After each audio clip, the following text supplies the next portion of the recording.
chambilia kunjira oi ningokua akiwekwa kwa miruke wakakuwa na uchungu sana.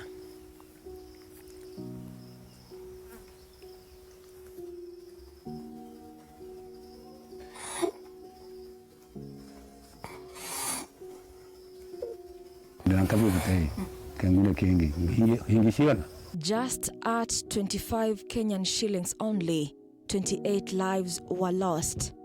On February 5th this year, 2024, will remain a day indelibly stamped in the memories of the Kangai and Mutithi villages of Kirinyaga County.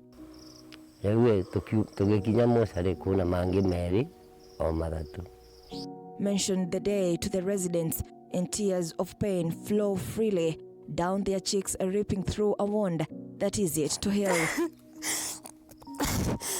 A pilgrimage of death covered this village, known for banana farming. Statistics indicate the aftermath of the unforgettable incident. 4 out of 5 families lost at least one member, if not 2, and if lucky, to outsmart the edge of death, some were left blind. Those who had husbands were left widows. Those who had wives were left widowers, and those who had parents were left orphans. The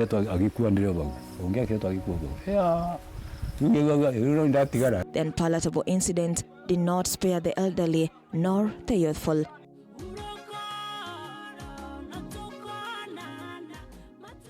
The genesis of all this menace was a second-generation alcohol, a liquor sold at a local bar named after an American state, California.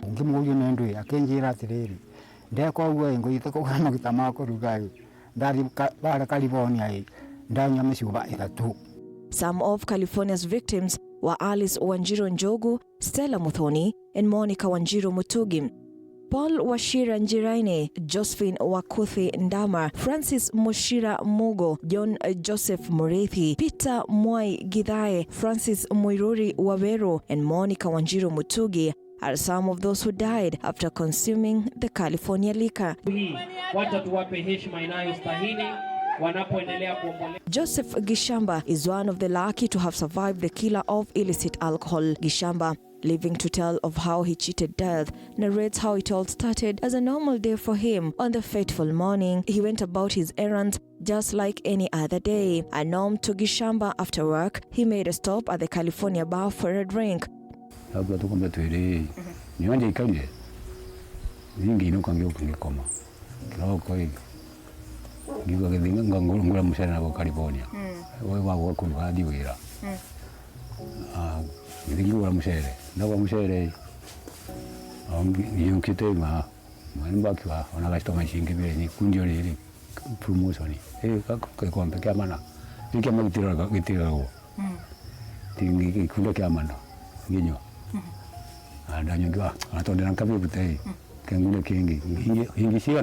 to Gishamba, even his wife had taken a share of the killer drink.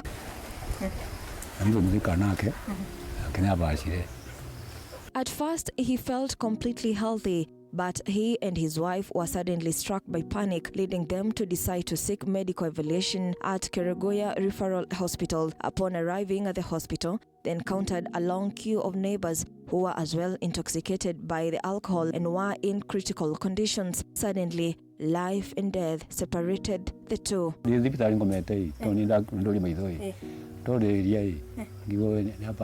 At this time, Gishamba began experiencing severe pain. After receiving a series of first aid, he discovered that his vision was fading moment by moment. The last person Gishamba saw was the doctor who was administering an injection in an effort to restore his eyesight, but the efforts didn't yield any positive results.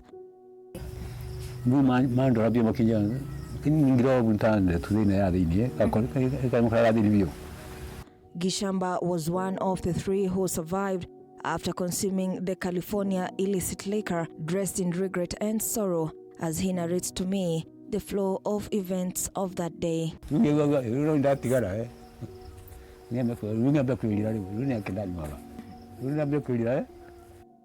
Immaculate Mwai, now a widow following the death of her husband, Peter Mwai Githae, had only lived for 50 years before the California liquor abruptly snuffed out his life. Amuuliza Mbamba Wili, wewe ulikunywa hiyo pombe? Akaniambia hapana. Lakini ukimuona akona anaenda hivyo, anaenda mpole pole kwa sababu amekunywa hiyo pombe, lakini anasema wewe hawezi kunywa pombe hiyo.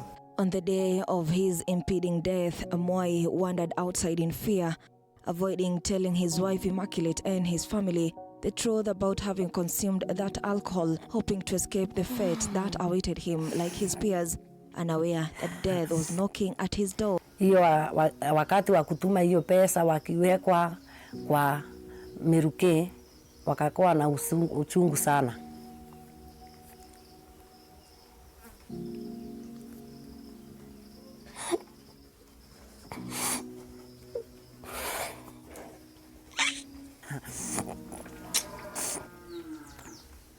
And thus he lost his beloved, leaving Immaculate with the heavy burden of supporting a family now placed on Immaculate's shoulders. Hao wengine brother yangu walikuwa huko wamekunja, wakaniambia ameaga. Tukakunja kwa mboma. Hiyo mambo yake ikaishia hapo. Familia ya hii mboma ama ya hii mboma yetu yote, hakuna mtu anatushughulikia. Mimi peke yangu na watoto wangu. But this family fears for another tragedy. The first child of the family indulges in alcohol taking, despite the taunting experience of what illicit alcohol can result to. Mimi nakunywanga. Githai believes that this was a merely misfortune, but people, especially the youth, should be cautious and vigilant about the alcohol they consume, particularly when it is sold at a low price. Unajua kuna zile pombe uanga zimedhibitiwa, zenye zimekubaliwa kuuzwa. Sasa hii yenye iliua watu, juu mwenyewe alikuwa anatengeneza pombe, hana license ya kutengeneza pombe. Kitu ya kwanza. Hii pombe ilikuwa inatengenezwa nyumbani. Si ile pombe kuna kuanga na madaktari wa kupima, inapimwa inaonekana kama imekubaliwa kukunywa na watu. So hii ni pombe ilikuwa pombe haramu. Sasa kama ingekuwa ni hii pombe nyingine yenye imekubaliwa, hiyo sijaisikia pombe imeua mtu. In another homestead a few kilometers away is Francis Njogu's home. Njogu is a widower who lost his wife, Alice Wanjiru Njogu, in the tragic ordeal. Ndoka na ngali ngikora ni bingo arobo macuka ni atumia. Murekeri ucio ni gutora kirogoya. Akinya kirogoya no gukwakwire. The chronology of the fateful day remains vivid to Francis Njogu. The gap of having a partner to support remains open without anyone to feel it, and no one has the ability actually to feel it. Na mundu aikie bakorwa bana goru muno. To ntingiri nako kana ndi nako njuka ndunya nyikira riko. Itakina mundu akundugira.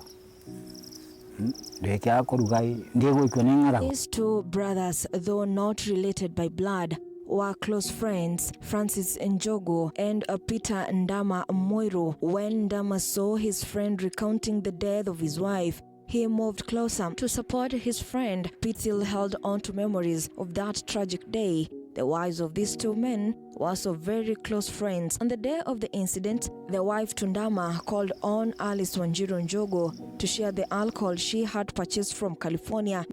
Siku hiyo walikuwa pamoja na bibi ya huyu. Na akashinda msema mzima wakinywa pombe. None of them knew they were calling death, and within 24 hours they would no longer be alive. Tukiamka asubuhi, alienda. Kwa vile tukaanza kufikiria tutasaidiana na vipi. Ndama's son joins in the conversation, taking us through the fateful day. How he tried to persuade his mother to go to the hospital, but she ignored him, dying on the bed. Akiambia apeleke hospitali, yeye anakataa. Hata huyu alienda, huyu mama kwa sababu tulikuwa tunamwambia tumpeleke hospitali akakataa. Alikuwa anapatia huyu chupa. Ndio sisi tusijue ama anatumana ingine. Kwa sababu je, unajua ilikuwa huko kwa mandisi huko. The death of their loved ones has changed these men. These events of death left them with no choice but to decide to stop drinking alcohol and condemn the habit of alcohol consumption. Nisema bana kunywa tena. Na sisi tumewasha pombe pamoja na huyu mzee.